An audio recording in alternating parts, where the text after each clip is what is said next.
Welcome to another episode of Are You Mad at Me? I'm Vickie Morgan. And I'm Josh Morgan. Welcome. It's episode like 17, 16. 18, 19, something like that. Oh, is it only 16? God, yeah. It feels like it's 20 or 24. It feels like a lot more than that. I'm just kidding. I'm having a blast. Welcome back, and I'm looking forward to it. We got a lot of stuff to talk about this week. It's been a big week. Well, you've been off all week, which has been great. You know what's really funny is I've been off school all week, but I think we've been busier this week than I don't know. Some vacation. A long time. Some vacation. That's what I'm saying. It was a good week though. It was a really good week. Let's get into it. We got lots of stuff done. I'm trying to think. Do I have anything for our Are You Mad at Me segment this week? We'll come up with something. It's been a good week. I gotta say. Where am I gonna put my tea bag? I got a suggestion. All right. Did you just mix up the honey? Did you mix the honey? I thought you mixed the honey up. No, I just put a spoon in. Can I have my spoon back? Oh my god. Sorry, you guys No, had I to don't be want here. your spoon. Yours has milk on it. Sorry you had to see that. We are one big happy family here. All right, princess. Happy now? It's my sleepy time tea. Yeah, isn't that sweet? Yeah, it's been a really big week. I don't think I have any. We'll wait and see how the show goes, but I don't have any Are You Mad at Me segments. We might come up with one during the show. We're working on one right now. Thanks again for my Nate Bargatze mug. You're welcome. Cheers. Cheers. Welcome to Are You Mad at Me? So there's still space. I know we moved venues, but there is still space. There's a couch right across from us. With dogs on it. That's apparently very hard to get up out of. Very comfortable to sit in. It's a trap. Hard to get up. It's a trap. It's the guy with the big eyes. What was his name? Jar Jar Binks. Admiral Akbar. It wasn't Jar Jar Binks. That was Admiral Akbar. That was my favorite war, a Star War. I'll give them a war. I'll give them a Star War. What was I saying? Oh yeah, the couch. We had a couch across the hall, and if you've been here, you know that it's a very comfy couch and very hard to get up. But we do have a bit of a winch to help people back up out of it. I remember years ago, like when we first got married, we lived here in St. John's for a year, and then we moved to Greensboro, where I'm from. And when we got to Greensboro, we didn't have much furniture. So my cousin that lived in Greensboro at the time gave us her couch, which was like, it was ancient anyway, but it was like one of those, it was maybe 6 inches off the ground because like the legs had broken off of it. It was so smashed down from just years of being well used. So many farts. I mean, once you sat, it was like worse than a beanbag. Like once you sat down in it, it was like you just got to stay there.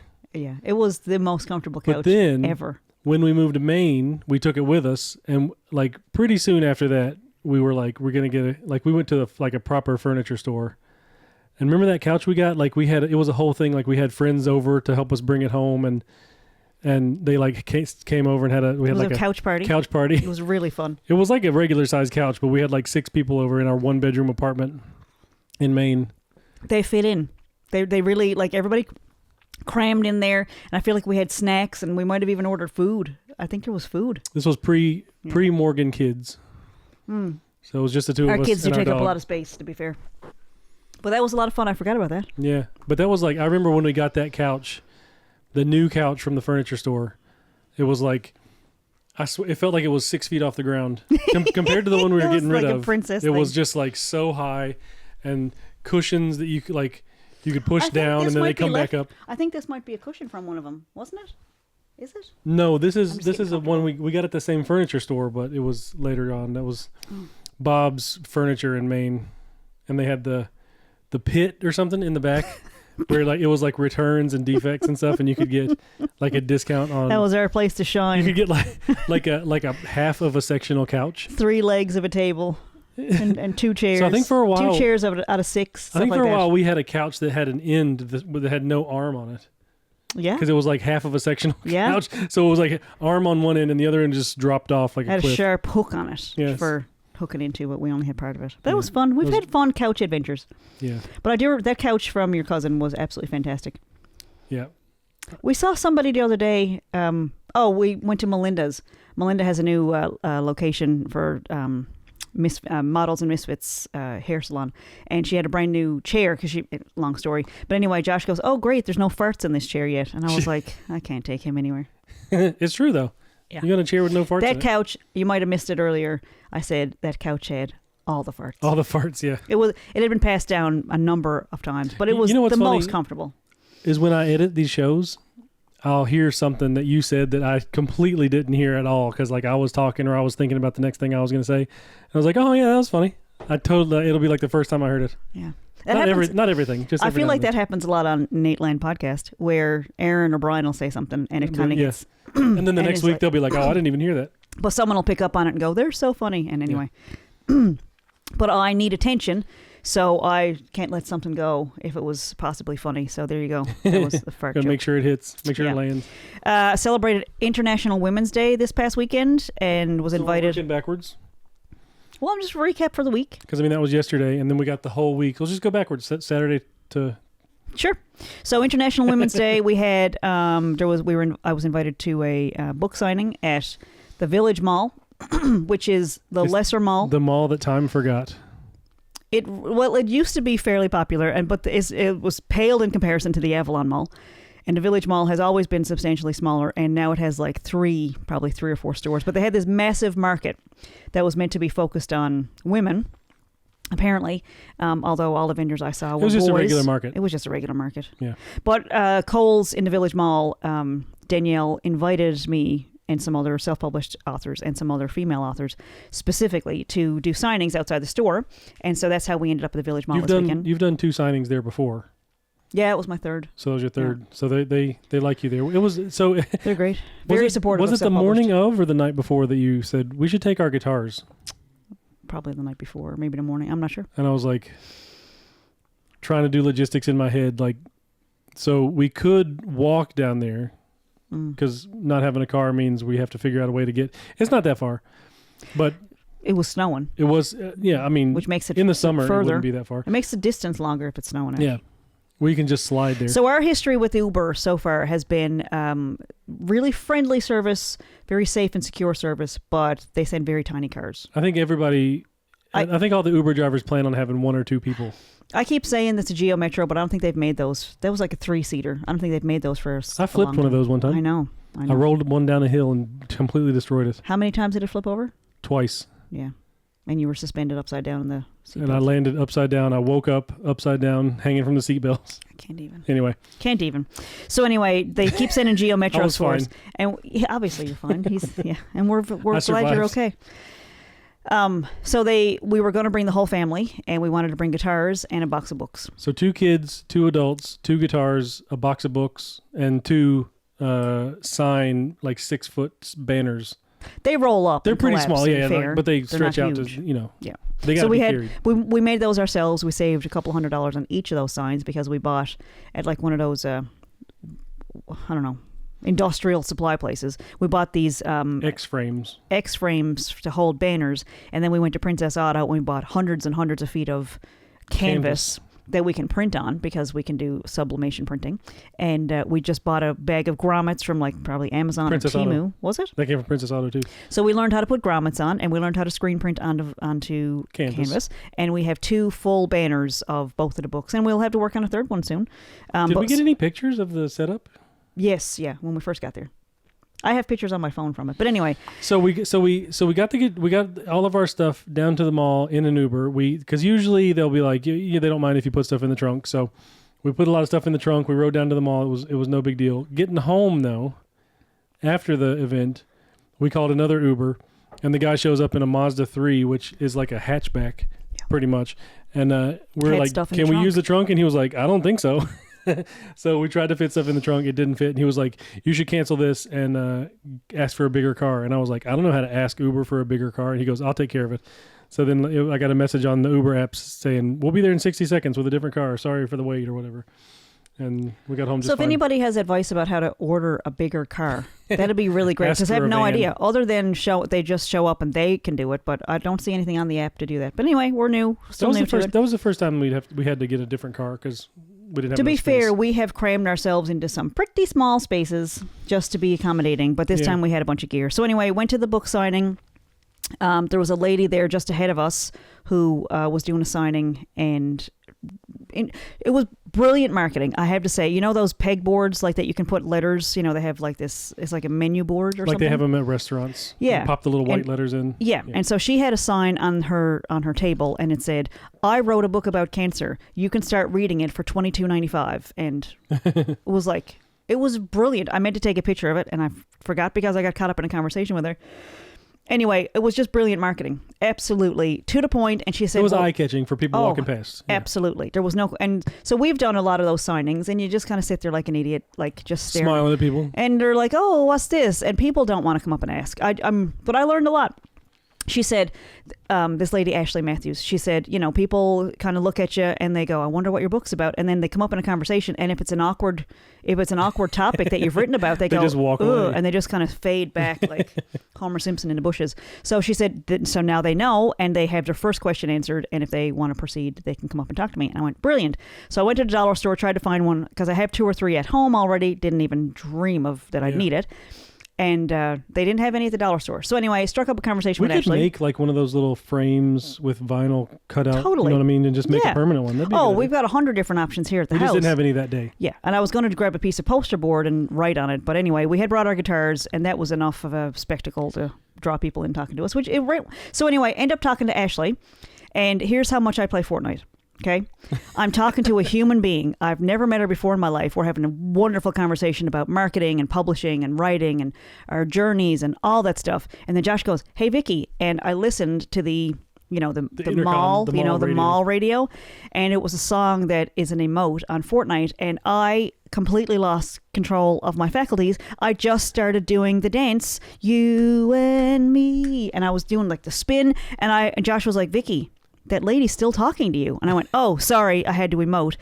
Full on, totally, very sincerely started emoting in the middle of the mall. Didn't even realize it, that she was still talking to me. Anyway, had a lovely conversation. And she... After the emote, you continued, after I emoted, and she was like, "You're weird." Mm-hmm. But anyway... she did not say But that. We are friends on Facebook now. And turns out, have a lot in common. And turns out I have known her for many, many years because she is a homeschooler here in Newfoundland. There's not many of us, and we have friends in common. So it was like funny. One of her best friends is married to a guy that I absolutely adored in high school. I was in an advanced writing class with him. We did biology together. I just loved him. And so this is a person that, has written a book and ended up just the person that was at the signing table just before us. And it was a wonderful meeting, and I just loved her. She was awesome, and we have so much in common. And weirdly enough, she mentioned a marketing class that she had been to through a writers group here in Newfoundland, and someone had mentioned the same person the day before with these techniques about how to market your book and all these things. And they both brought this phrase, there needs to be a call to action. And I was like, what? And it hadn't even occurred to me. I'm looking at our audio spikes here on the thing, and I'm noticing that there's a whole lot of talking on my track, and there's like a blip. Like That's how it goes. You talk for a while, and sometimes I talk for a while, and then it's just... Is it always like this? It's 2 separate tracks. So when you're talking, I'm not interrupting you. Is this a microcosm of our relationship, what I'm looking at here? Like, Vickie goes, blip, blip, blip, blip, blip. Josh goes, yep. Blip, blip, blip, blip, blip. Is that us? Is this the first time you've noticed the audio files happening It's been kind of creeping 16 episodes? Yeah, it's been... I've never sat behind a computer with you before, so this is a new dynamic. But anyway, back to me. Where were we? Call to action.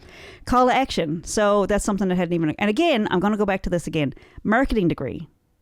No experience in advertising, which is a huge chunk. Like, you can come up with a great plan, put a package on the product, figure out what your competition's doing, all that stuff. When it comes right down to it, how does anybody know where to buy your stuff? Where is it? How much is it? Where can they get it? Where's it available? How many formats does it come in? These are like basic questions that hadn't even occurred to me because I'm so like... with that ADHD or whatever the hell's going on with the, creativity and stuff. It's like, is it speaking to people? Is it providing a service to people? Like, wait, where is your book? What is it about? And where can I buy it? Yeah, here's my question about call to action. Sure. I don't know if it's a question or not, but the way I see it, like, say if you have a Pinterest pin or a link on something that says, here is a book that I wrote, and here's a link to go get it, or whatever, like a plain post. compared to, here's a book that I wrote. Click here now and go buy it. Like a call to action. Like go sign up now for my newsletter. Download this podcast. Whatever. Like follow along. Like when they on YouTube where they say like hit subscribe, ring the bell, like whatever. Is it because I feel like people are mindlessly scrolling sometimes, and it's like you need somebody to go, hey, click this thing. It's not so much like, where do I go to get it? I need to know more information, because I feel like they can figure that out pretty easily. But I think people are just mindlessly like, yeah, okay. And if it's like, hey, you click here, go to this thing, do it. Like, here's where you go. I'm going to hold your hand and walk you through it. Like people need that like specific guidance to.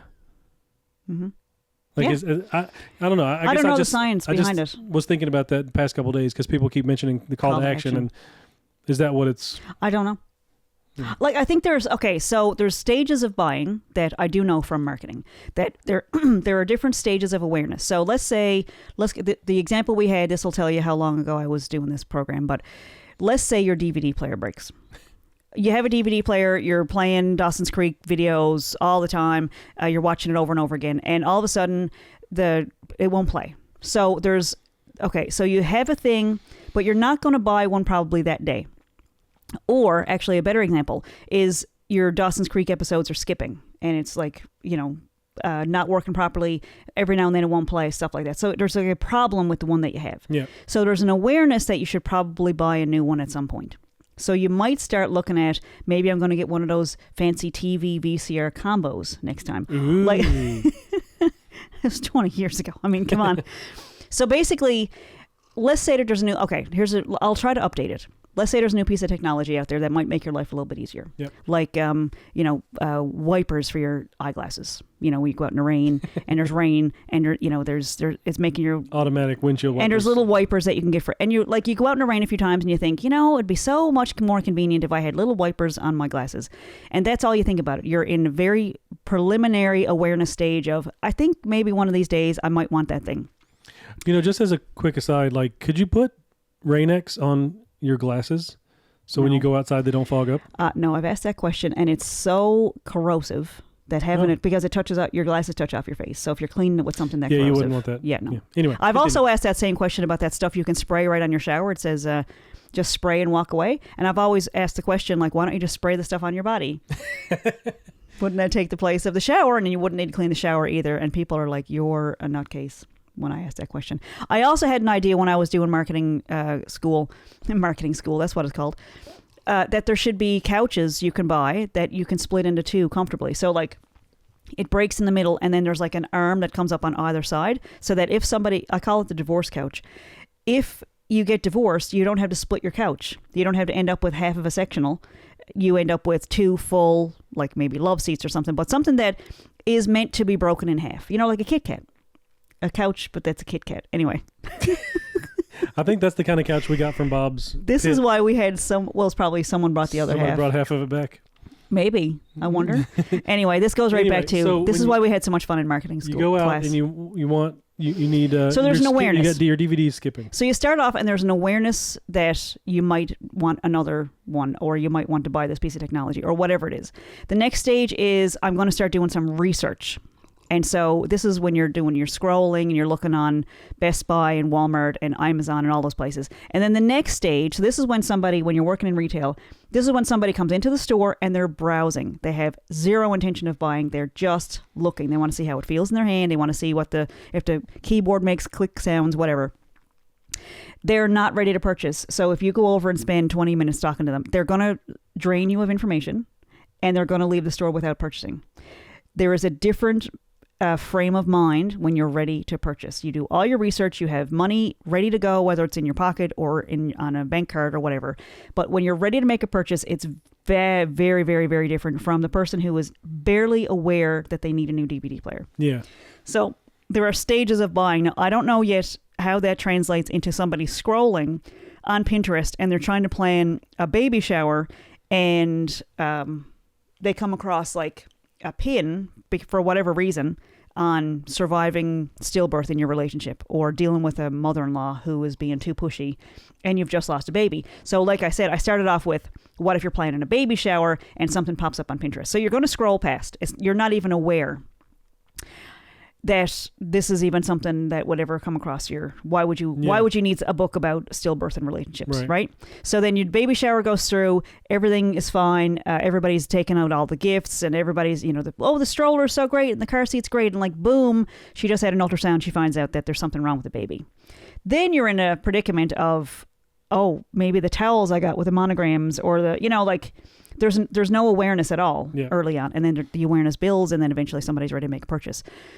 The idea for a call to action is when somebody's ready to make a purchase, that button is there and you can click on it and go straight to make the purchase. Because I think there's an assumption, I'm going to see that 100 more times. It's probably a boosted ad. I'm going to scroll and scroll.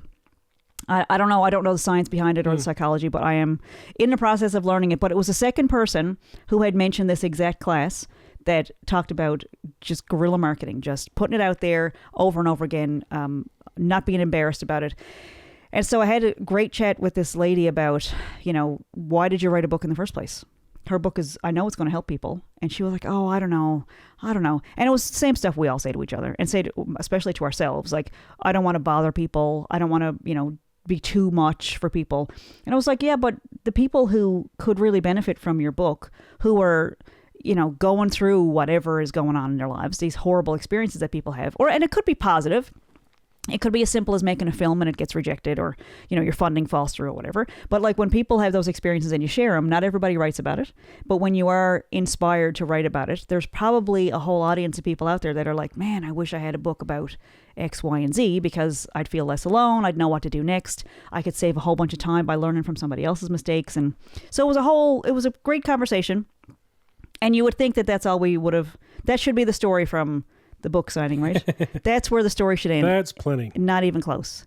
What an afternoon. We were just there for a couple of hours. So yeah, while we were sitting there, we had our guitars, and so the last few signings we both did some, you did some by yourself, but you pretty much just sit there and people walk by, because unless you have a friend coming that saw the event on Facebook and is coming out to see you or buy the book specifically, most people are not like, ooh, there's an author, I'm going to go talk to them. Let's go find out about their book. It's like people were walking by awkwardly trying to see what's on the table, but not make eye contact and not engage in conversation.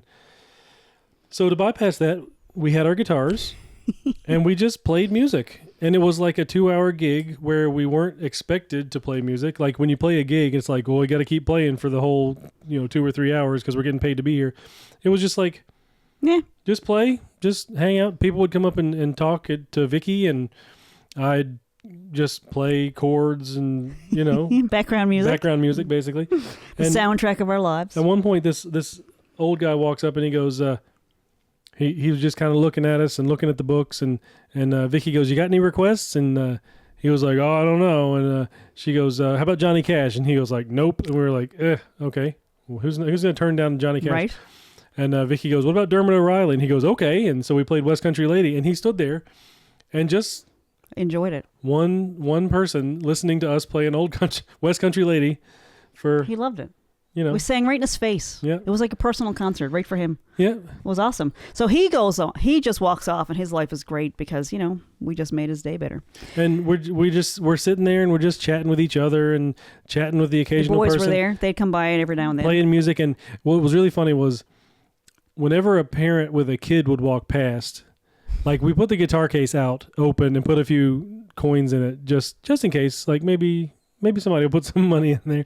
I mean, we're playing music. But every now and then... we busked for the first time, is what he's trying to say. Pretty much, I've never done that. We busked. It was awesome. We put the guitar out when we played places before, but it was like... Oh, sorry. We did that a bunch of times at the market. Yeah, but totally. Anyway, it was funny because a kid would see the guitar case, and then you'd see them come back with some money from their parents. They would... It was only people with kids. Our kids do that. Our kids every time our kids see somebody playing, they ask for money to put in the But we did get a few know. people putting money in. That was really nice. Yeah, it was really nice. And then one little boy comes by after putting money in and going through the bookstore. He came back out and he goes, "That's great guitar playing. It's really good."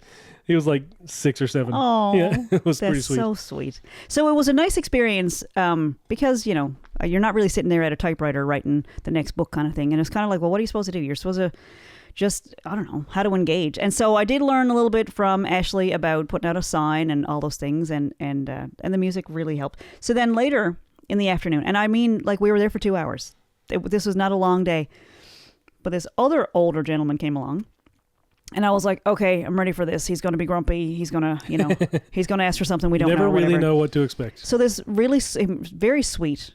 So he leans in, he says, hey, and we were like, hey. And I said, hey, anything you'd like to hear? And he said, do you know any George Jones? And I went, I mean. So Vickie said, which one? And he goes, George Jones, like she meant which George Jones. Yeah. And I said, which song? And he stepped back and he goes, she said, I'll love you till I die. And I mean, it was like the ghost of George Jones just showed up at our table. It was And we've never impeccable. ever played that song before. But it flew out of my hands. Like both of us just were like, gee, ring. And then we just played while he sang. And then when it was the chorus. It was magic. I don't know if there's really a chorus to that song. But yeah, there is. When there was parts that we knew, we'd sing along with him, and people were like gathering around. There was couples and kids. This lady with a stroller, she just parked the kid in front of us, and the kid just stared at us, and she stared at us the whole song. This stranger that we've never met before singing George Jones. We're playing our guitars. People were in the store singing along. People gathered around us singing along. It was like the most beautiful experience, and we were there to sign books. So after the song, he said thank you. Everybody clapped. He walked away. A bunch of the customers came past saying, oh, you just made our day, and I'm sure you made his day. And we were like, oh, made our day. And it was like, that was beautiful, and it was amazing. And then like 15 minutes later, he comes back by like he's leaving with his wife. And he's like, anyway, this is my wife. And he introduced himself, and we started chatting. And it turns out he was a musician that had done like George Jones tributes across Newfoundland years, like in the past decade. Recorded an album of George Jones songs. And so we made fast friends. Absolutely. Like, it was so amazing. Keep an eye out for a show, because if we have to get away. We have to find a way to do a show with him, because he was amazing. He said he does Merle Haggard. He sent us a video after, because we're friends. Obviously. We're friends on Facebook now. Yeah. So he sent us a video like that afternoon of a show that he did where the host was out on the stage talking to the audience about George Jones and the ghost of George Jones or whatever, and then he was back behind the curtain with a microphone and started singing. He stopped loving her today. No, the race is on, right? Anyway, yeah. He started singing another George Jones song. Inside, like my heart's gonna be. Yep. And then everybody just lost their minds. And then he came out, and he's wearing this amazing black and white Western shirt with the frills and designs, and he sings the whole song. And so good. It was like, we met that guy today and sang with him. Like, if he had gone in a different entrance of the mall, or if we had closed up our guitars a half hour earlier, or like, it was just like meant to be. What is this? Yeah. What are the odds? He sent us a picture of him when he met George Jones, and it was like just beautiful. It was just an instant like serendipity. Just the world and universe decided to put these people in the same place at the same time, and it was with bonkers. Guitars in our hands, and he was ready to sing, and his wife was like, oh, he does this all the time. She was just it was so sweet, because you could tell they just loved each other so much. And he was like, this is my little Tammy Wynette, and everybody calls him Possum apparently, and it was just really really sweet. So we basically met George Jones. Yeah. It was amazing. And so, yeah, really keep an eye out for a show, because I'm doing everything in my power to make sure it was. All we can think about now is doing an old country tribute show. Yeah. So we've been in the basement practicing some old country songs and some old Newfoundland tunes and all that stuff. Yeah. So, which is really great. So it's been a very, very big week musically. It's funny because you said if he had gone in through another entrance in the mall, and that reminds me of many, many moons ago. My friend Allison, it was her birthday, and I think she was turning 15, and she had her parents had bought her this cool pair of boots, but they were the wrong size. So we went to the Avalon Mall, and they drove us to. I was at her house, and they drove to the mall to replace the shoes, to replace her boots, and they happened to park. The mall is completely different now, so none of these references are going to make any sense. But we pulled up to the Woolco entrance, which eventually became the Walmart entrance, and now it's not there at all. So we went through Woolco, which nobody used to do. There was so many entrances to the mall. You usually went through Intermission or up by the bank or up by Pasta Plus. We went in through Woolco, and there was this music coming from the back of the store, and my glasses were broken. I was at the time, we were on the poor side. My glasses got broken. From the bad part of town. No. We lived in a really wrong side of the tracks. No, we lived in St. Philip's, but we just didn't have any money. But so my glasses were broken, so I didn't have, like, I couldn't see very far. Like, I couldn't see this far away from it back then. Anyway, we hear this music, and we come up to this guy playing music in the middle of Wilco, and he's got like a bunch of, tapes. He's recorded a bunch of albums and stuff, and he's got all these pedals, and he's playing guitar, and he's just playing all these songs that I absolutely love. And I, for some reason, had a camera, and I took pictures of him. And even though you couldn't see him. Couldn't see him. He looked adorable to me, but I didn't think much of it. I was like, whatever. I just snapped a couple pictures. We went off about our lives. I get the pictures back, and I'm like, oh my God, this guy is gorgeous. So went back to the mall the next time I got a chance, found a couple of his albums, played them to death. I mean, that was back when they were cassettes. I mean, I played those songs to death. And back then, on the back of the cassette tape, people used to put their phone numbers. So I got in touch. Like locally produced albums. Well, it was at, Sim and I, Bud Davidge. Yep. Yeah, so he recorded in the Ballorem studio, and his phone number, I think that's, or maybe I might have sent him an email, or a letter. I might have sent him a letter back then. Anyway, we ended up... This was what, like 92 or 93 or something? I would have been about 14 or 15, yep. So we ended up becoming very, very good friends, and he came to my school to do a concert, and then we were going to do a big fundraiser, and it was going to be like a big full school concert, and it was wild. And so anyway, that guy, who turns out got my contacts corrected, got my glasses in years since and all that stuff. Very handsome, very lovely, very nice person. Lucky. He plays now with our very good friends, the Navigators. And the boys did a tribute show to the Pogues this past weekend. And they go by the name The Rogues Malone. It was amazing. Yeah. Like, those Pogue songs where it's like, it starts off kind of like the Flogging Molly does it too. It'll start off and it'll be like real slow lament. And then the whole 7-piece band kicks in, and they were like tight, like they all kicked in at the same time, and it was like, whoa. Yeah. The sound. As the Navigators, they're phenomenal. With the tribute show, it was amazing. They had a couple extra guys. They had Lee Dunn and Ward Pike in with them, and Natalie Noseworthy. They don't usually have girls. And Aiden plays with Navigators. Yeah, but they were amazing. They were so good. Anyway, Trevor. Oops. Yeah, that's his name, Trevor. I don't think you're going to hurt anything. Did I not establish that? Trevor Kelly. My Uncle Ron. So back in the day, back when I was in high school, there was Kelly Gruber was doing really, really well at the time. And my Uncle Ron used to tease me all the time. He'd say, oh, you're going to call your boyfriend Groover Kelly. Because it started off as Kelly Gruber, then it became Kelly Groover, and I was like, no, it's Trevor, and he was like, I don't care, I'm calling him Groover, and so I don't know if Trevor ever knew that story. This is very Michael Scott. I know. Daryl Philbin, Regis Philbin, Reed, absolutely. Roger, Mr. Rogers. Yep. Mr. Rogers. Yes. So anyway, Trevor plays with the Rogues Malone. So we went and saw them Friday night. Yeah. Was it Friday night? Yeah, Friday night. They were so good. At the Black Sheep, which is probably our favorite bar downtown. I think that's a safe thing to say. Yeah. It really is great. Don is fantastic. Don gave me my first gig downtown. How long ago was that? 6 years? Probably, yeah. Probably it was 5 right or 6. after. It was right after I had sang in Garden Cove with Alan Doyle, and so there's a video online, and I don't know how it happened. I may have asked Don for a gig. I just said, if you ever have an opening, let me know. And I think I may have sent him the video. And so he wrote back. It was on the day before my birthday, and he wrote back and he said, can you play this Friday night? And I was literally at an Alan Doyle video shoot. At the time, it was a video with Dean Brody. You were doing background. Yeah, I was a background actor in that, and I got the text from Don Marr while at that shoot, and he said, can you play Friday night at the Black Sheep on Water? And can you, if your friend Alan's available, you can bring him along. And so I called Alan over, and I was like, you're not going to believe this. I just got my first gig, and it's all thanks to you. And he said, no, or it's all my fault. And I didn't know what he meant at the time. 6-7 years later, however long it's been, 5 or 6 years, I know exactly what he meant now. I totally understand. Because there's such a fine line between love and hate, and it can be such an adoring, put somebody up on a pedestal, and then all of a sudden they're like, if the slightest thing goes wrong, there's a fine line there between, adoring somebody and like, ugh. But we certainly haven't had any issues with the Black Sheep and with Don, because we've played there a few times. We've done events there. We did a... I don't mean there was a thin line between love and hate between me and Don Right, Meyer. no, I get it. I mean, like, thanking, like, me saying to Alan, I got this gig because of you. I think I understand now that just being a musician in the general. music business is such a volatile... Yeah. It can chew you up and spit you out and leave you crying on the studio floor, and it did many, many times.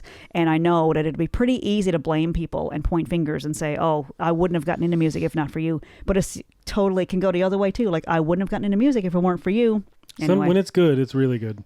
Yeah, I know it wasn't like a you know, an auditorium show or anything, but when we were playing at the mall the other day, it was like I told you, like, I've never played better. Like, I didn't miss any chords. I didn't like my leads were working. Like, everything was perfect, and like it felt really good. And there was nobody. There was, you know, maybe a dozen people saw us. No pressure. Yeah. And I think the key might be to try to find that space in your own head when you do bigger shows. Yeah.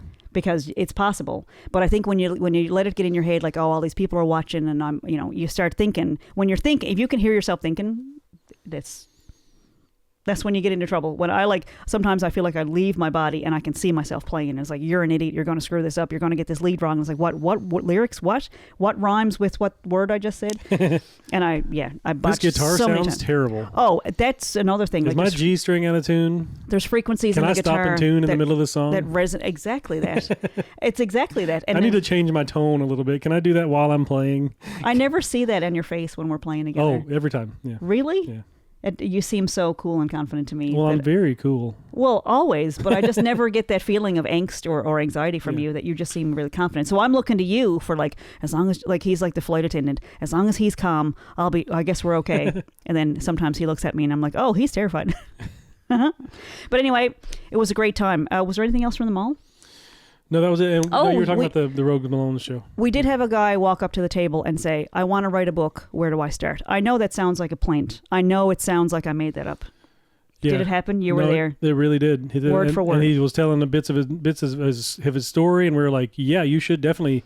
And he was like, when he came back by when he was leaving, he was like, I got a journal and a pen, and I'm going to start writing tomorrow. And I'm looking forward to reading that book. So Sparky just sat on our light power cord.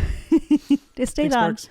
But it was one of those, like, do I look like a person that would have advice about publishing or writing?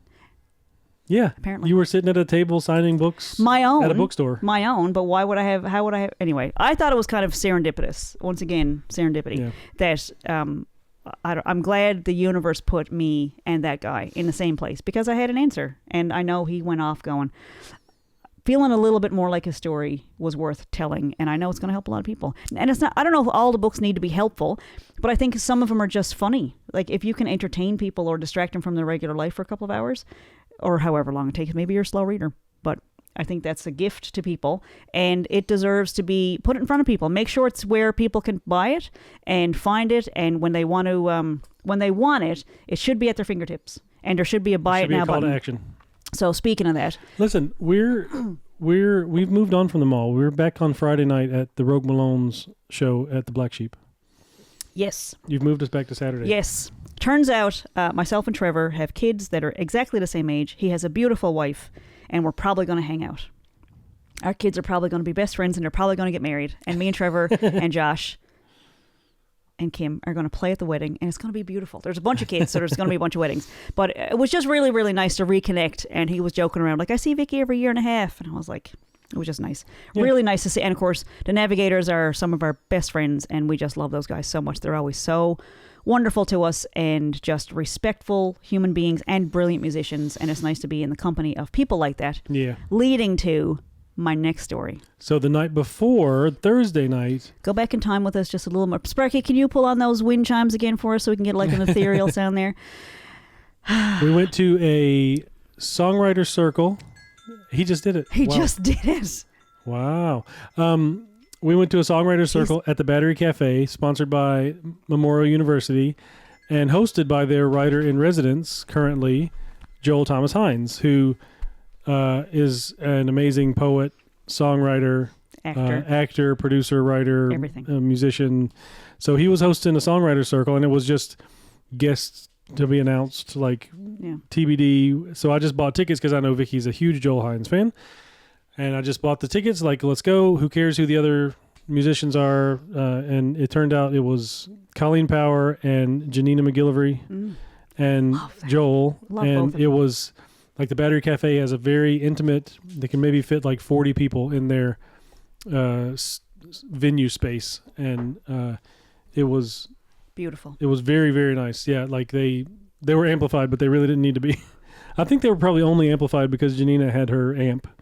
So they had to plug everybody else in, so it wasn't like this loud. But anyway. I love both of those ladies. And Joel Hynes. I don't know. Good. I think the phrase, do you know how much I love Joel Hynes? I think that might be one of I think it's my catchphrase.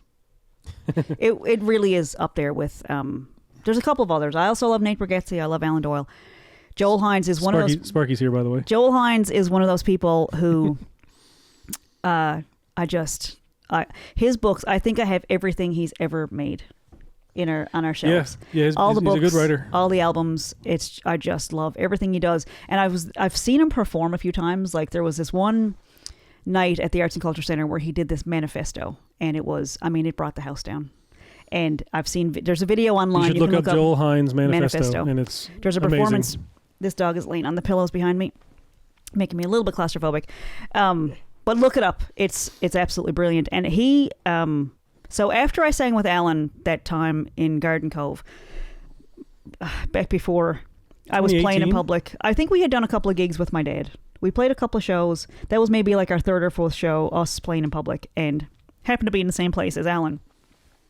And so that was kind of one of those domino effects. And so I'd say 3 or 4 months later, as a Christmas gift, Josh paid for a songwriting class, a series of classes with Sean Painting. And so I think it might have been the first class. Sean sent us home with homework, and he said, think of your favorite musician, and just think about their voice and how they sound and how they approach life and whatever you know about them, try to emulate.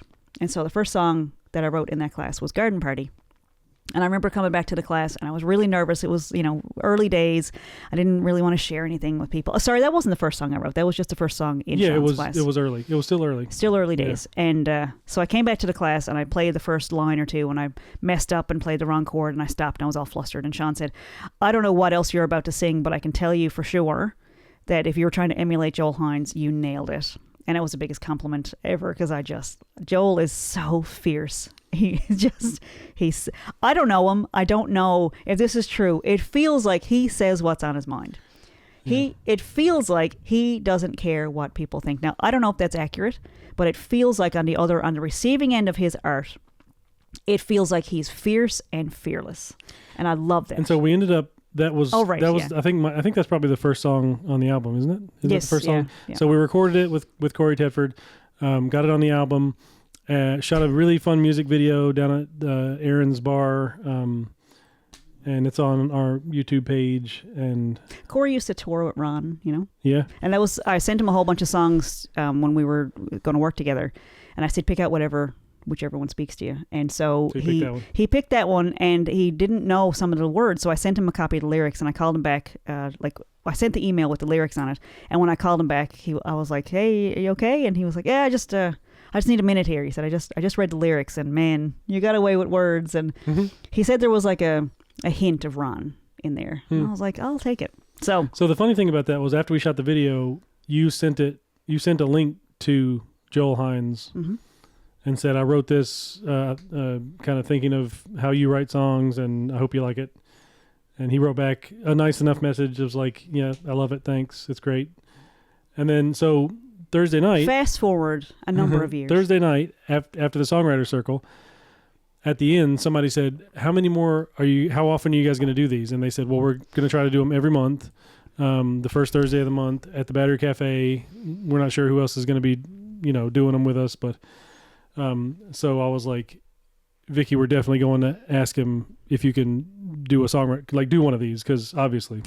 And so I'm sitting there, and I'm just enjoying the evening. I was so blown away by all three musicians. The stories were amazing. The songs were amazing. It was just such a fun night. And I'm sitting there like, no, I don't think I'm going to be doing that. So we didn't have any of our albums, which we would have them in the car, like if we had our car, but we didn't have any albums with us, but we did happen to leave some at the Battery Cafe because they sell local musicians' music at their front counter. So I went over to the owner, Rob, and I said, "Hey, can I have one of our CDs? Want to give it to Joel as like a business card?" And what? He's like, "Yeah, sure." He went and grabbed one for us.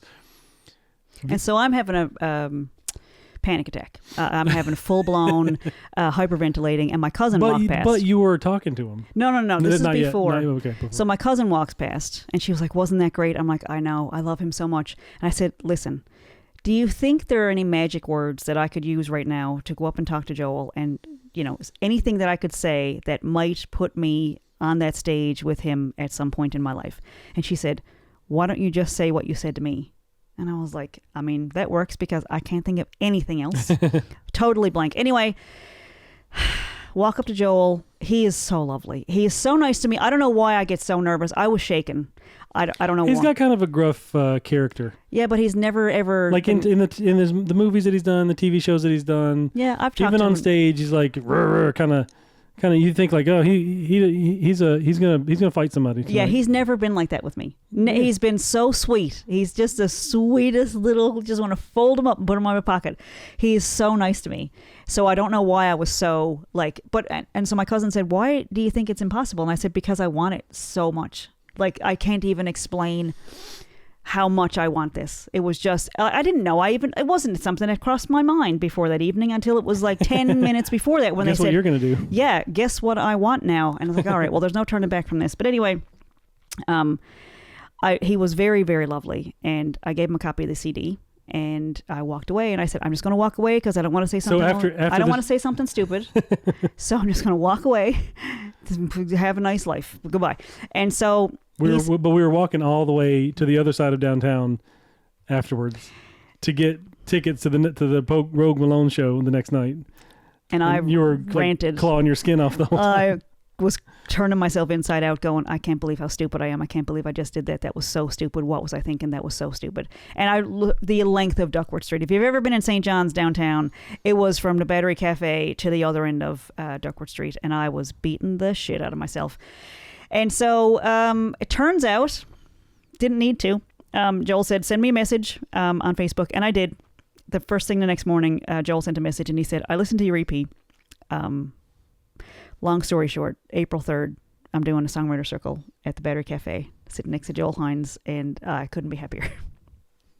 Insert applause here. It was amazing. It was amazing, and I can't stress enough. Like, I know people say don't meet your heroes. I don't. I mean, it doesn't apply sometimes because he's so talented and gracious. Like, he doesn't need to be gracious, but he was. But you're a fantastic songwriter and musician, and you deserve to be up there just as much as anybody else. So. Well, I've been plugging away for the last 5 years, and it was the first time. I think it was. I mean, maybe not. Maybe it just feels like a really special thing because I like Joel so much. But it was a profound experience. I actually cried when I got the message back from him. Like I don't really think nice. I've ever been moved in that way to have somebody that I respect that much. Say such nice things back to me, and to be recognized as a musician and a peer and share a stage with them. I mean, come on, that's years beyond what I believe. It's gonna be great.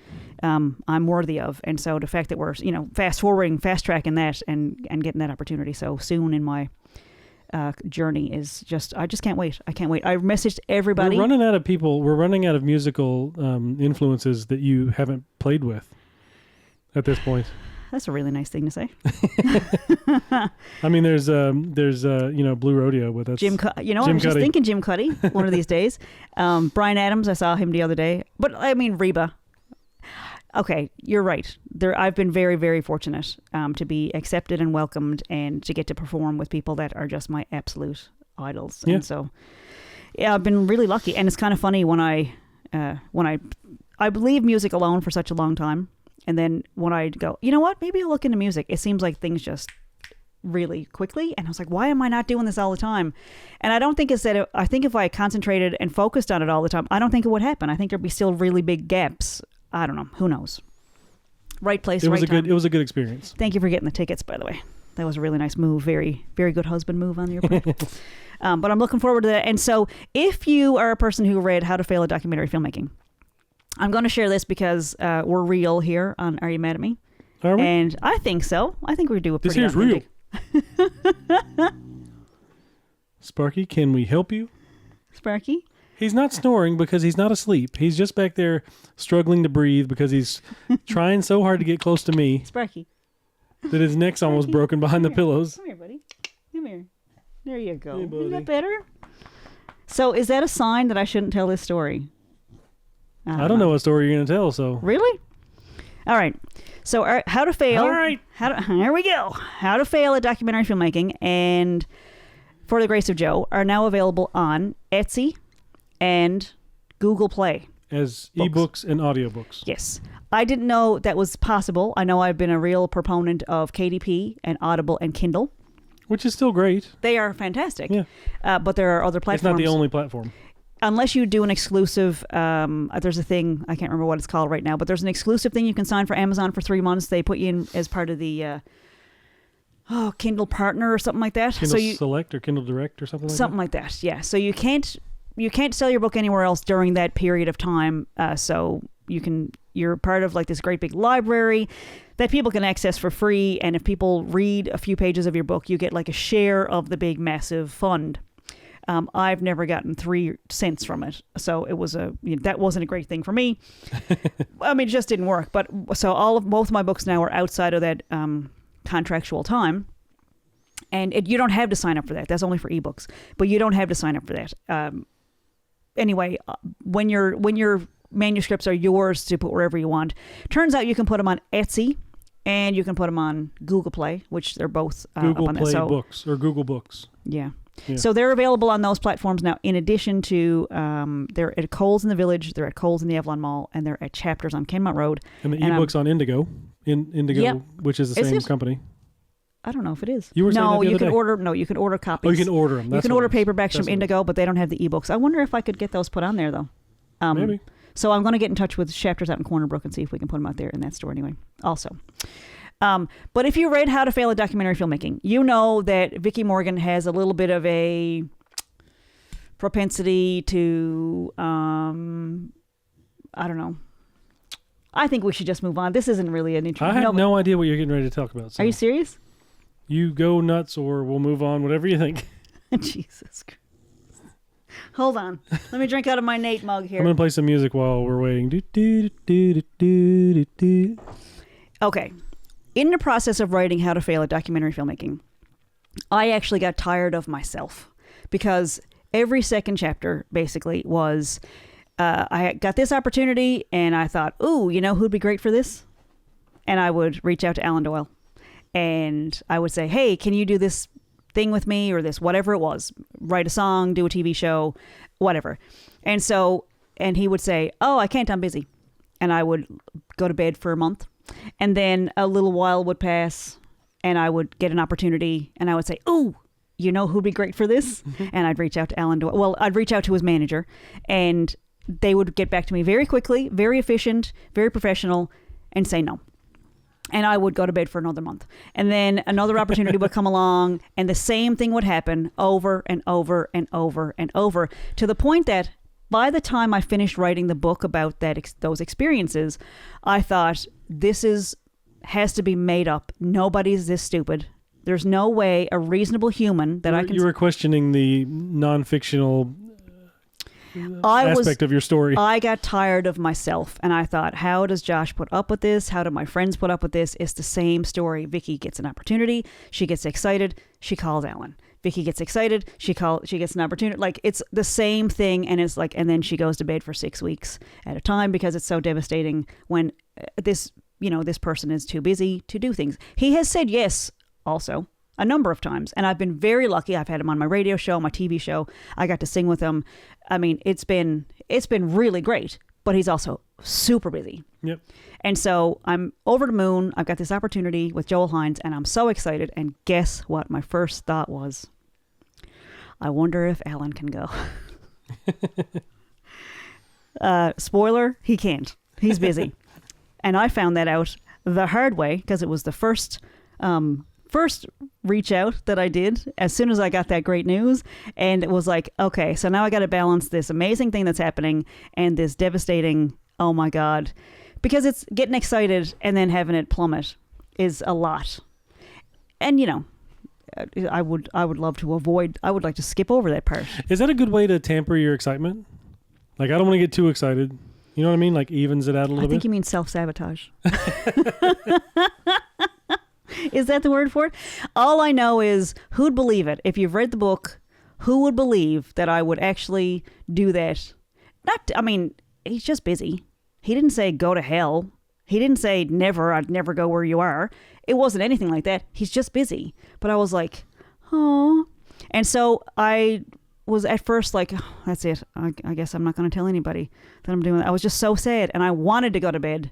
I figured at least 8 weeks this time. And I was like, nope, I'm not doing that. So I reached out to my friend Paul and he was excited. And I reached out to my friend Bev and she was excited. And I reached out to my friend Tanya Williams and she was excited. And like my friend Aiden was excited and all these other people who knew how big of a deal this was, where everybody was so happy for me. We ended up talking to it about at the Navigator show or the Poke Malone show with all the boys. Malone show with the Navigators and Trevor, and everybody was like, "Yeah, Joel's great." Yeah.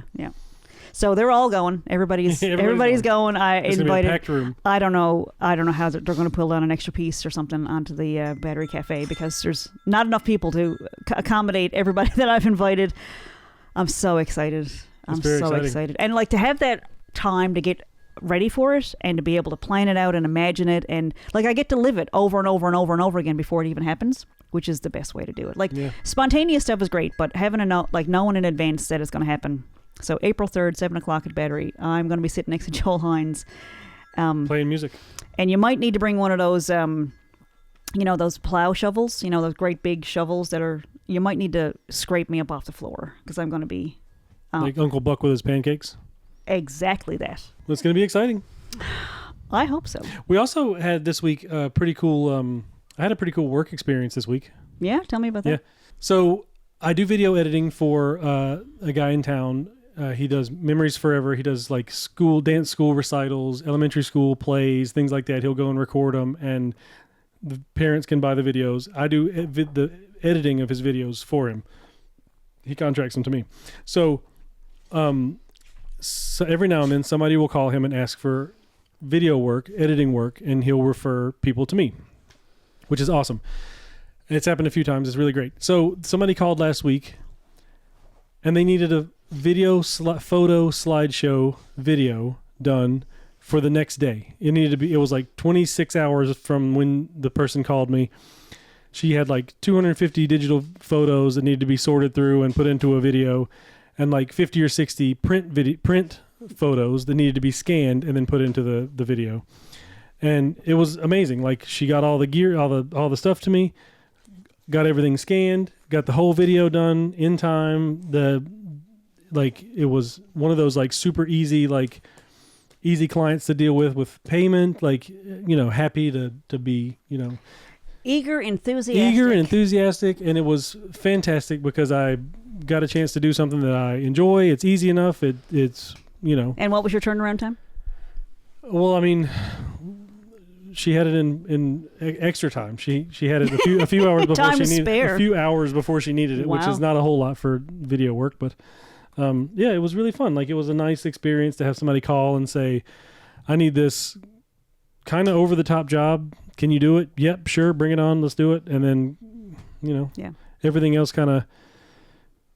It was the day the podcast came out last week. So we were kind of doing, marketing and editing and stuff for that too. So everything got kind of put aside and we got it done. It was awesome. It was like a really good experience.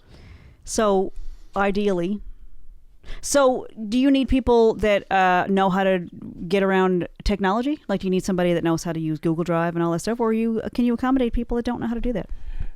I find that more often than not, the clients that come to me needing video edited or a slideshow done or something like that.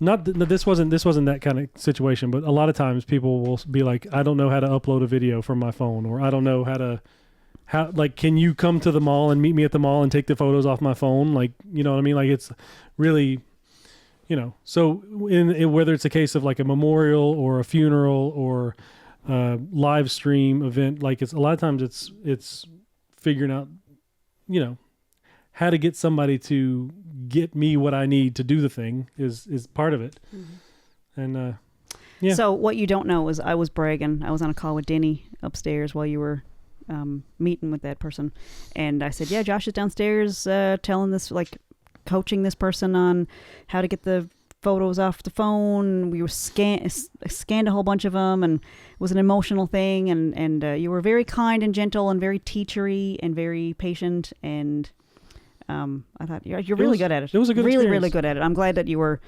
able to take care of somebody in that, in that situation and produce what they needed quickly. Yeah. And like, they were so appreciative. I think that's the key for nice exchanges is appreciative, enthusiastic, and eager, and, appreciating what you're able to do. And it's a really nice balance. But, we've had the other experiences too. So it's nice to have that refreshing kind of thing. Yeah. So it was a good experience. That time frame that you just gave, I have heard of people who do wedding videos and will record the ceremony and then have the video ready for the reception. Have like a draft. Yeah. Not. How do you feel about that? Yeah, that sounds like a nightmare. I mean, it's definitely doable. Like, it would be possible. Be fun.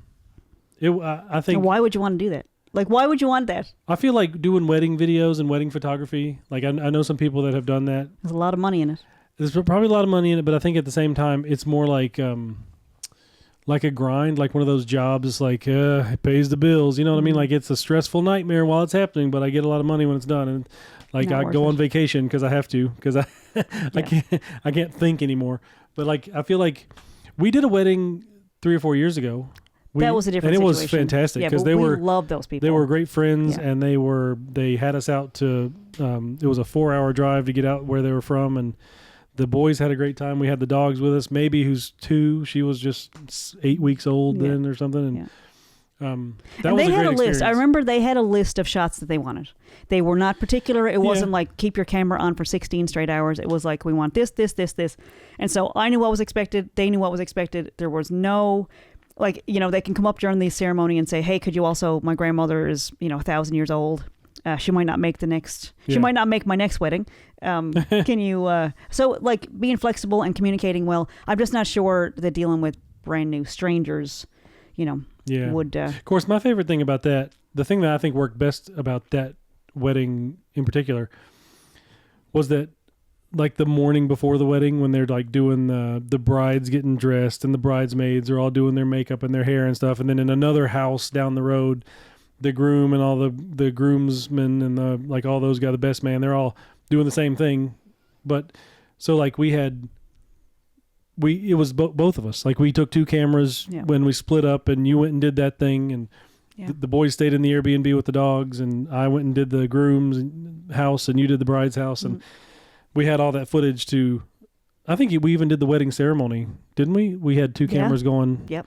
And then the same thing with the like the reception afterwards. Like, that was a lot of. That was the only wedding we've ever done. A few weeks after. We got the video back to him a few weeks after. I see some stuff on like the brides pages that people take like 6 months to a year to get video back to, and that's a ridiculous amount of time.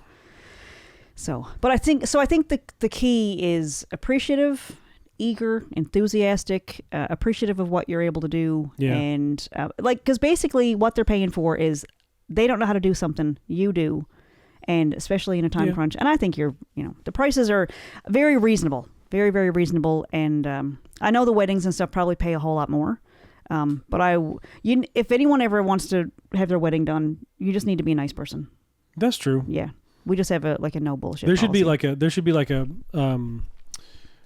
what's that? I feel like there's a clause that I'm trying to think of where it's like, it's like a kill switch. You know what I mean? Like, a deal breaker. I'm going to put into this contract that at any time I can turn around and walk away. The moment your voice reaches this decibel or you use these words, I don't have a measurable limit, but I'm going to make the decision in the moment. If you're being mean to me, I just don't want anybody to be mean to me. There's no room for crying in baseball, basically. You haven't asked about my outfit. It's I don't know if the people can actually see the whole outfit because it might look like just a zip up jacket you're wearing, but Vickie has on a full for the audio listeners pair of coveralls like like dark teal blue mechanics coveralls. Where did those come from? Oh, those came from Princess Auto, didn't they? Came from Princess Auto. The tag is still on them. I don't know how long I've had them. You're still not sure if you're going to keep them? No. I'm positive I'm going to keep them. I just haven't even taken the tag off. I had this idea that, the marketing thing that I've been going on and on about for the last however many months. I had this idea of like going the opposite. I saw a video about, was it Willem Dafoe, I think, that said, why don't you try to fail? Yeah. And so I was thinking, we want to put out our music. We want to get it into more places and we want to make sure more people are hearing it and all that stuff. And I thought, instead of doing like trying to be sexy and trying to be all this stuff, what if I went the opposite? What if I just had a bunch of coveralls, different outfits, like different colors, and I've got some neon ones. I've got some like road flare, traffic director guy. What are they called? High vis. Yeah, I got some high vis ones. Yeah. I got these really super cute ones. This blue was really, really nice. And I just saw it on the shelf when I went up to, I was getting out of my pajamas into some jeans to do the podcast. And then I was like, you know what? These haven't been worn. I feel like I've been seeing a lot of examples of like in pop culture, pop media, whatever, that idea of like being comfortable. Yeah. Like, I mean, I just watched a video earlier today of like Adam Sandler and like he just wears comfortable clothes. Yep. I'm sure he pays hundreds of dollars for his hoodies, but they're still hoodies that, you know what I mean? Like Billie Eilish, I don't know what she's doing now, but like when she first started, it was like great big oversized t-shirts and shorts and sneakers and like you're a pop singer, like you're not like Taylor Swift or Beyonce, you know what I mean? Like it's comfort. Like I saw a thing the other day saying one of the greatest things that the new younger generation has given us now is getting rid of no-show socks. Like in the early 2000s, you weren't allowed to see the tops of your socks. It was all no-show. Like, and I remember that. I remember hanging out with my friends, and I don't know if any of them are going to listen to this, but it was like you didn't have socks that showed up. You know what I mean? You're wearing cargo shorts, and like we were going to punk shows and stuff. So it was like, no, like, why does it matter if anybody can see your socks? I don't know if it matters, but I did notice when we first met that you never had a sock showing. There was never like an ankle sock or anything like that. It was like, I thought it was very cool because it was always uncomfortable because they always get sucked into your shoes. So it's up there with socks and sandals. Like, I think if you had socks showing, I don't know that this would have worked out because it was very, very cute. Well, this was also 20 years ago almost. So it was very cute. I do like the no sock, but I mean, you also like going with no socks. That's true. I'm a big fan of flip flops. But anyway, what I'm saying is, I think it's becoming more part of the culture to be comfortable in what you're wearing. Like, why, like, I would imagine it goes in cycles. Probably. But I do know that if you go back through videos of Mulberry Creek, the shows where I'm wearing Chuck Taylors and a jean jacket and a t-shirt, I'm most comfortable. That's the shows that were the best. I just saw a picture today of a show that we did last summer at the Jacob Puttister Memorial. And I was wearing flip-flops and you were wearing, I think you were wearing your overall shorts with the... Probably. With the straps down and a white t-shirt. And you look fantastic. You look really good. You were very cute. Like New Kids on the Block with the overall straps down. But I feel like the comfort thing is really going a long way. And I just feel like that idea of what's the opposite of like, look, I'm 47 years old. I'm not turning any heads at this point in my life. It's not like, ooh, she's showing some shoulder. I mean, yeah, but it's not the same. But like, I'm not going to draw a crowd because I wore a tight shirt. It's just not, I don't know, maybe people who are 60 and above might go, ooh la la, but it's just not I don't know. Like, it's just, and if you're looking at that, I don't know. I'm not following this train, but okay. I do agree that comfort I just feel like it might be kind of funny to do some videos and be like, look, she's obviously not trying to get attention for her body. Like, she's wearing overalls. It just might be my marketing approach to it. So I am planning some stuff for Mulberry Creek to do some social media campaigns, and I was just thinking it might be overalls. That might be my approach. But I do love the comfort. Don't confuse the overalls with the coveralls. What's the difference? Well, overalls are 2 straps. Oh, okay. In the pocket in the front. I love those also. You got to wear a t-shirt under those. I mean, you don't, but... No, you don't. That'd be super cute. What I'm picturing is big, heavy farmer guys that are like, you got to wear a t-shirt under that. Oh, okay. I can see side boob and you're a 50-year-old man. But like these are coveralls because they cover all your clothes. Okay. I like both. I'll tell you, I got into a car accident because of overalls. What? So my friend Jason... Did you get the strap wrapped around your leg and couldn't hit the brakes? No, it was nothing like that. I was coming up into an intersection and I looked down at my outfit and I thought, because I was wearing overalls, and my friend Jason was hypercritical of anything that looked like a farm girl or, you know, Vickie's not even trying kind of thing. And it was really comical because I obviously don't give a crap what I look like. But I was on my way to see Jason. He was visiting from Nova Scotia and we were going out with my friend Susan. And I just happened to look down and I thought, oh boy, I'm wearing overalls. Jason's going to make fun of me. And then I look up and there's this car in the intersection with no lights on. Wait, you were walking or driving? No, I was driving. Okay. And so I look at my outfit, and when I look up, I'm coming up into the intersection, and there's this car with no lights on making a turn. So they're coming towards me, turning left, and I'm coming up, 4-lane highway, and I'm going straight through. And so they're turning. They don't have any lights on, and they're stopped to turn. But I didn't see any headlights, and they didn't have a signal light on. And I was like, that's really strange. Didn't think much of it because I was distracted by my overalls. So I'm going on through the intersection, and the people in the car decided that they were going to turn right in front of me, and I T-boned them, and it was ugly. And turns out the reason they were making such poor choices was they had stolen the car. All right. And there was 4 kids in the car under the age of 18 and pulled out in front of me. I mean, just they had to know how to drive it. If you're going to steal a car, at least know how to drive it. Anyway, T-boned them in the middle of the intersection, and I got out, and I had a vicious concussion and pulled my leg. I had a leg injury, and I was in physiotherapy for a year on my neck and my back.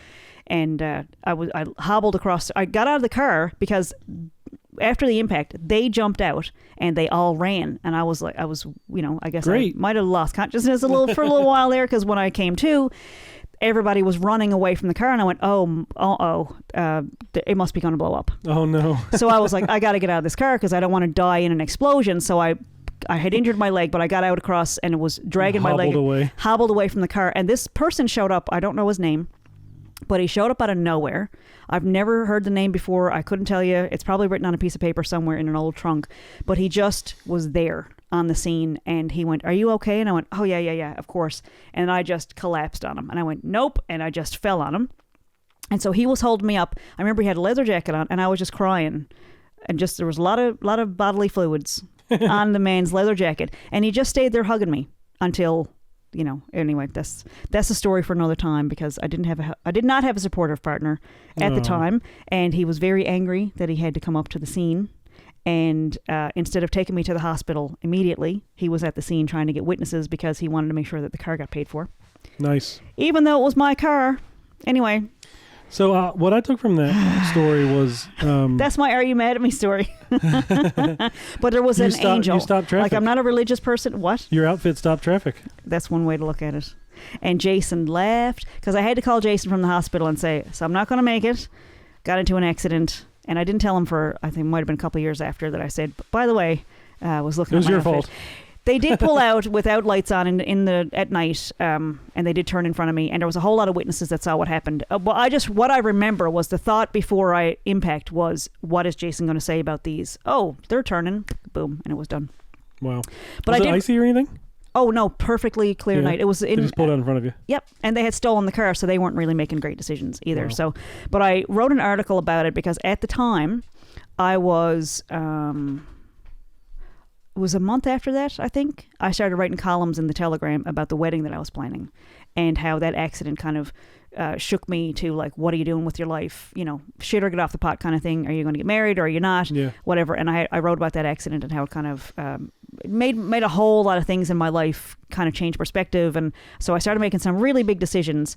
And so I wrote about that accident. But it was a big deal. But I was at the hospital just going, I remember when they were asking me who my next of kin was, and I was like, oh my God, what am I doing? And I still ended up getting married. I was started planning the wedding, got married in front of 6,742 people. It was like a 6 month, turnaround between that accident and the wedding. And, we didn't make it to the All-Star break.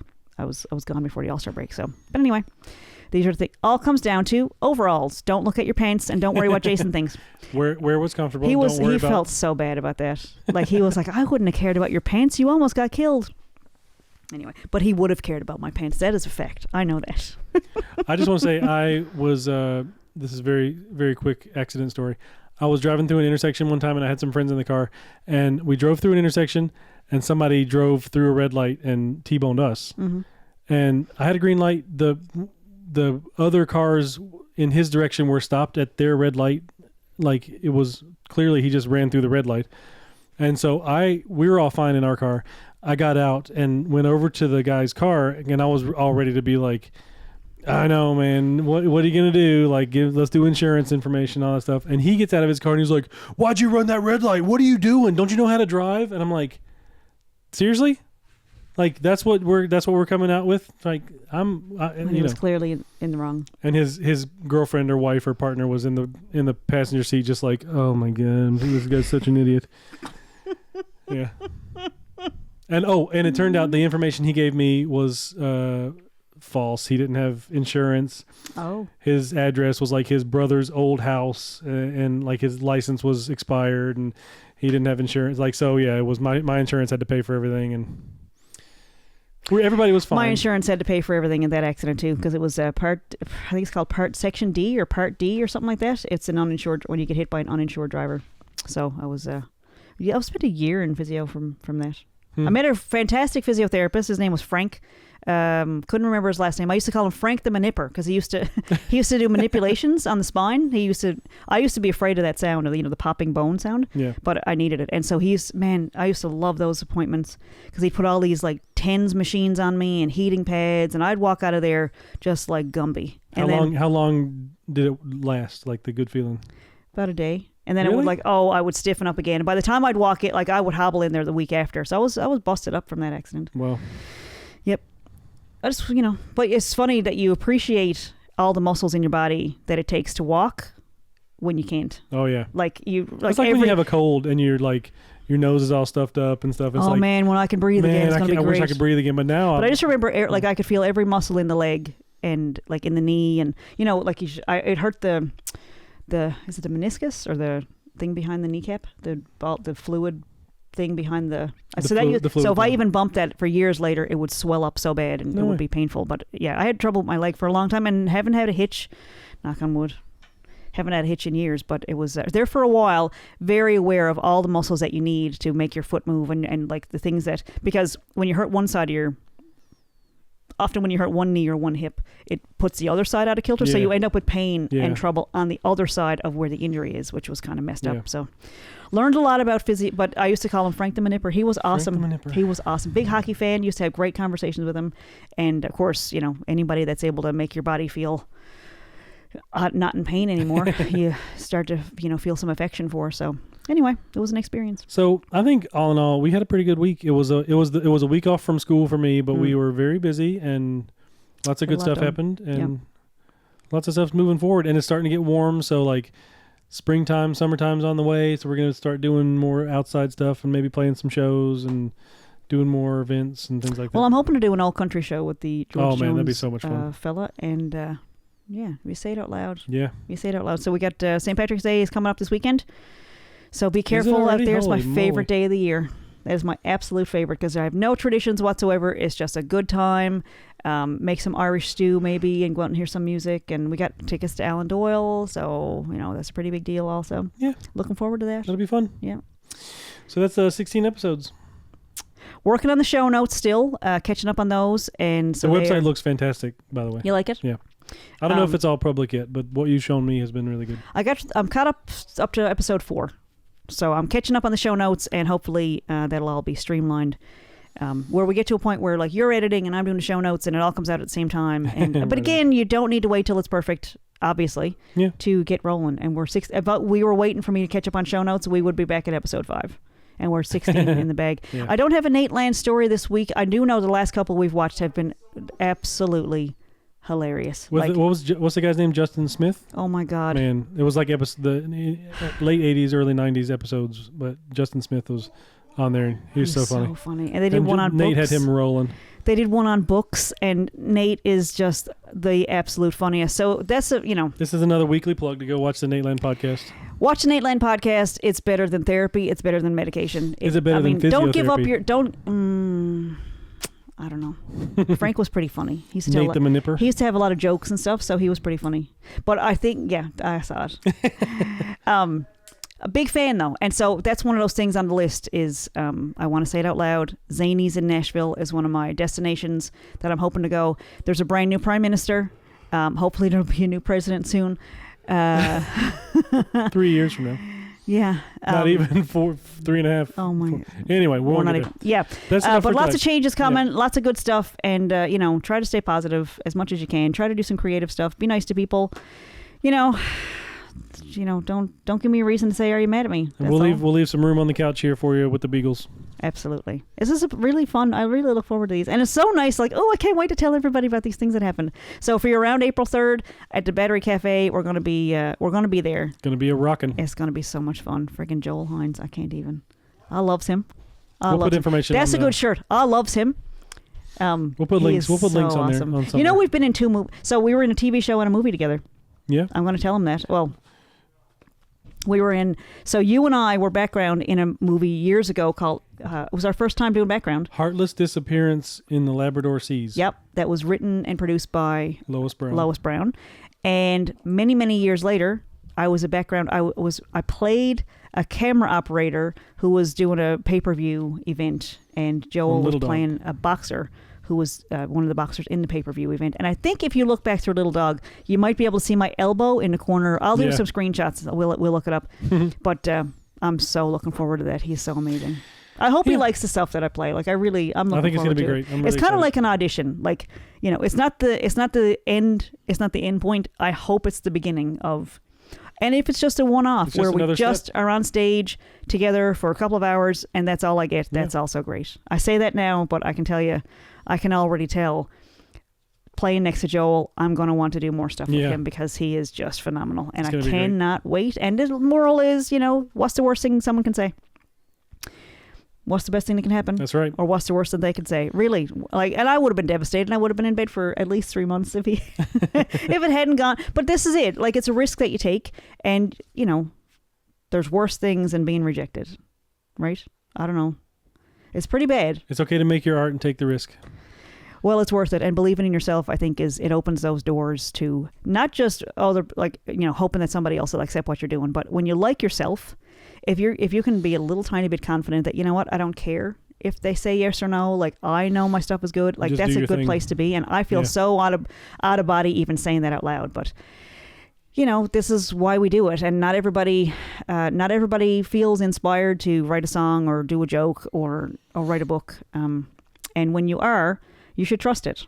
Because not everybody is called to that. I hate to use the word called because it sounds religious, but not everybody feels that inspired moment of I should write a book or I should do these things. And so if you are, I think trusting that there are also people out there in the universe that want it and need it, and it'll make their day better, whether it's to make them laugh, whether it's to make them feel a little bit less alone, whether it's that they can sing along.